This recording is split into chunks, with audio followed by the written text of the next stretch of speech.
In the earlier video, we looked at the related function. I wanted to give you another example of the related function. So the related function can only be used if there is actually a relationship between two tables. And how you check that, of course, is if you go to your model view. So I click my model view, and now I'm curious about the relationship that exists between product and internet sales. If I rest on the line that exists between those tables, I can see that they do have a field in common, and the field they have in common is called product key. So what I'd now like to do is pull through some information in the internet sales table that matches that product key. For example, I want to bring the English product name that matches that product key into the internet sales table. Now you can only use the related function, one, if there is a relationship, and two, you use it on the many side of the relationship. So here you can see the one, here you can see the many, so I can use it in this table but not in this table. So I get out of my model view by going to my data view. I'm still in internet sales and I want to create a new column. What I'm wanting to do is call this product name equals shift enter /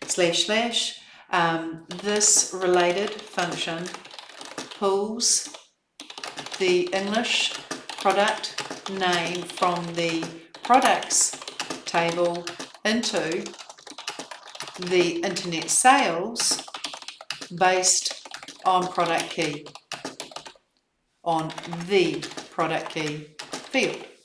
Shift enter, tab. So I type related and I press probably English, and there is the English product name column in my product table. So I tab that.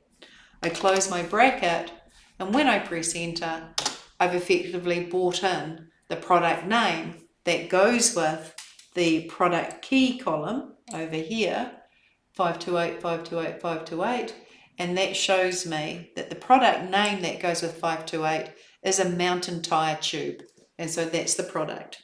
So the related function is very, very important.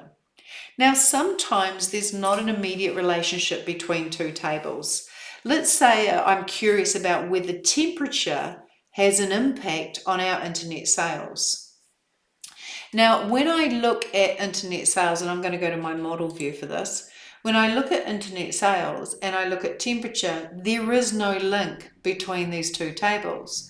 So that makes it impossible for me to use the related function in my internet sales, unless I create some sort of calculated column that allows me to link these two together. Now, if I go and look at, say, my temperature table, so I'll go to data view, collapse internet sales, and look at my temperature. What I have here is a key that identifies each record, and it's a combination of the region and the month number. These two have been joined together to create a key. But I don't have anything like that in my internet sales. I don't have region in my internet sales. If I go into here and expand it, I don't have anything that's called region. But I do have sales territory. Sales territory key actually hooks to a query called sales territory. And in there, there's a region. So what I'm going to do is use sales territory as a helper. I'll go to my internet sales table, I'll add a column, and I need to pull through a temperature key. So I'm going to type temperature key.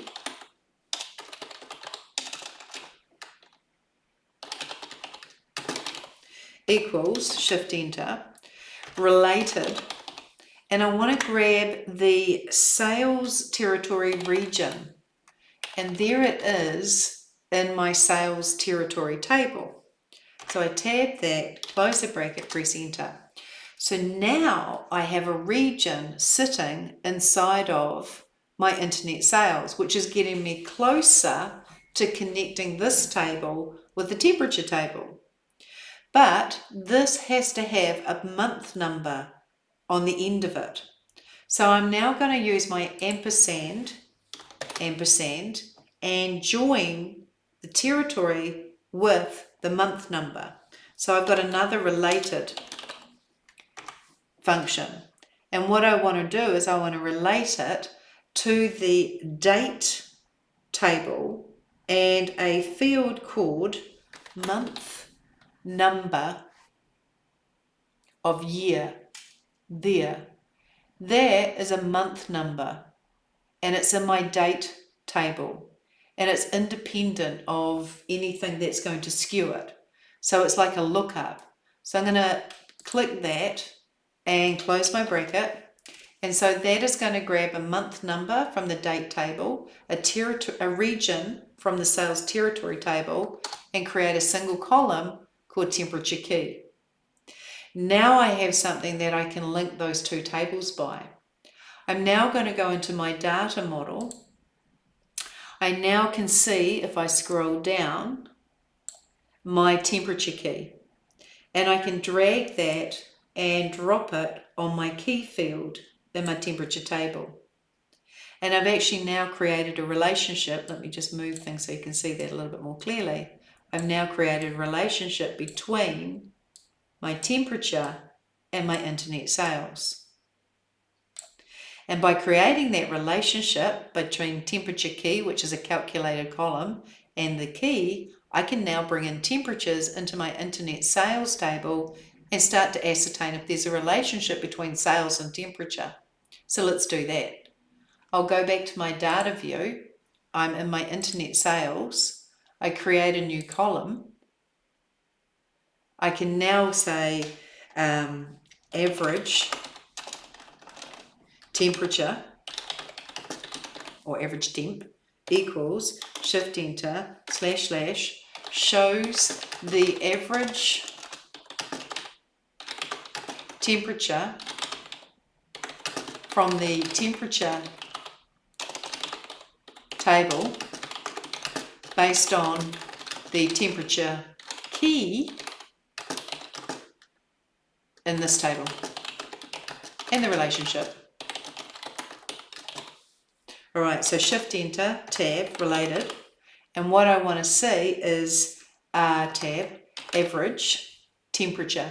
And there it is there. So I tab that, close the bracket, press enter. And what I'm now seeing is the average temperature when that sale occurred. And from there, I'll be able to work out if there's a relationship between my temperatures and my sales. The related function is a very strong function to bring through information that is related to that table from another table. But sometimes you have to create a relationship in order to do it.